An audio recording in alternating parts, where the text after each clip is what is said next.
అత్యధిక నేస్తాలైన శ్రీరుద్ర వారి మట్టి గణేశ విగ్రహాలు ఇప్పుడు అన్ని రత్నదీప్ స్టోర్స్ లో లభ్యం. త్వరపడండి. ఖైరతాబాద్ గణాధిపతి దగ్గర ఉన్నామండి. ప్రత్యేకించి ఈసారి సప్తముఖ మహాశక్తి గణపతిగా ఖైరతాబాద్ గణనాథుడు భక్తులకు దర్శనమిస్తూ ఉన్నాడు. ఇంకా విశేషాలు తెలుసుకుందాం. మనతో పాటు ఉన్నారు గణేష్ ఉత్సవ కమిటీ నుంచి. నమస్కారం అండి, మీ పేరు? శ్రవణ్ గారు. ఓకే, ఈసారి అసలు ఏర్పాట్లు ఎలా ఉన్నాయి, అలాగే ఆ విఘ్నేశ్వరుడి గురించి కూడా విషయాలు తెలియజేయండి. ఈ 2024 సంవత్సరంలో సప్తముఖ వినాయకుడిగా కొలువుతీరిన మా ఖైరతాబాద్ గణేశుడు ఖైరతాబాద్ గణేష్ ఉత్సవ కమిటీ తరఫున మా ఎమ్మెల్యే గారు అయినటువంటి దానం నాగేందర్ గారి వారి అధ్యక్షతతో ఈ కార్యక్రమం ముందుకు సాగుతుంది. ఇక్కడ ఏర్పాట్లు చూసుకుంటే ప్రతి సంవత్సరంలోనే ఈ సంవత్సరం కూడా అనుకున్న దానికంటే ఇంత ఎక్కువనే జనాలు రావడం జరుగుతుంది. ఈ మహాగణపతిని దర్శించుకోవడం జరుగుతుంది. ఇక్కడి నమ్మకం జనాలకి ఏంటంటే ఇక్కడ వచ్చి కోరికలు కోరుకుంటే ఎటువంటి కోరికైనా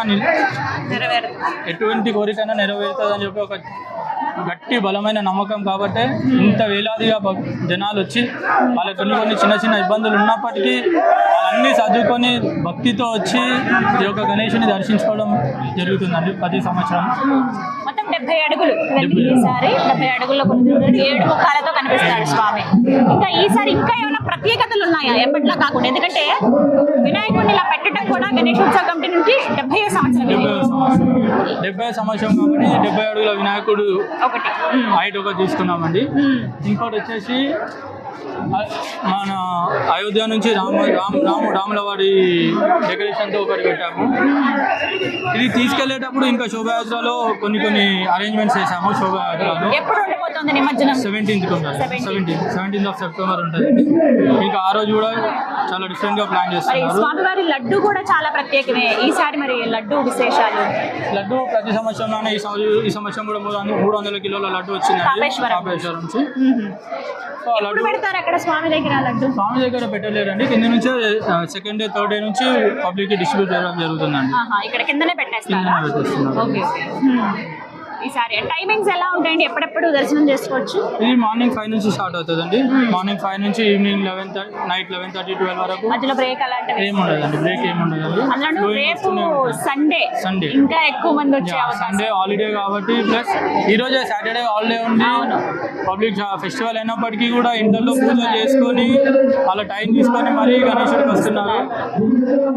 దేవుడు కూడా భగవంతుడు కూడా కర్ణించి వర్షం కొంచెం ఆపితే ఇంకా పబ్లిక్ ఇంకా వచ్చి వాళ్ళు దర్శనం చేసుకొని అందరికి ఎటువంటి అసౌకర్యం కలగకుండా అందరూ బాగుండాలి అని చెప్పి. ఎంతమంది రావచ్చు ఈ సంవత్సరం అనుకుంటున్నారు మీరు? మొత్తం 11 days కి మిక్స్ చేసుకుని మనం 30 to 35 lakhs ఖర్చు అవుతారండి ఈజీగా. మొత్తం ఓవరాల్ అన్ని డేస్ కనుక్కుంటే పర్ డే వచ్చేసి మనకి ఈజీగా 2 to 3 lakhs పబ్లిక్ మనకి వచ్చి దర్శనం చేసుకొని వెళ్తుంటారండి. ఏర్పాట్లు అయితే అన్ని వండర్ఫుల్ గా ఉన్నాయి. గవర్నమెంట్ సైడ్ నుంచి కూడా చాలా సపోర్ట్ ఉంది కమిటీకి. కమిటీ యొక్క సూచనలు తీసుకొని గవర్నమెంట్ కూడా కమిటీ సూచనల ప్రకారంగానే గవర్నమెంట్ కూడా మాకు ఫేవర్ చేసుకుంటూ అది ఒక ఫేవర్ చేస్తుంది. విన్నారు కదా, ప్రత్యేకమైన ఏర్పాట్లు చేశారు. ఈసారి 70 సంవత్సరాలు అవడంతో ఆ 70 సంవత్సరాలకి గుర్తుగా 70 అడుగుల గణపతి కావచ్చు, అలాగే 7 ముఖాలతో స్వామి కనిపిస్తూ ఉన్నారు. అన్ని ఏర్పాట్లు చాలా చక్కగా చేశామండి, ఎలాంటి ఇబ్బంది లేదు. రోజుకి 2-3 లక్షల మంది వచ్చి దర్శనం చేసుకునే అవకాశం ఉందని చెప్తున్నారు. ప్రత్యేకించి ఓవరాల్ గా చూసుకుంటే నిమజ్జనం వరకు కూడా 30 నుంచి 35 లక్షల మంది భక్తులు వచ్చి ఆ ఖైరతాబాద్ గణనాథుని దర్శనం చేసుకుంటారని చెప్తున్నారు. సుమన్ టీవీలో మీ పర్సనల్ అండ్ బిజినెస్ ప్రమోషన్స్ కోసం కింది నెంబర్ కి కాంటాక్ట్ చేయండి.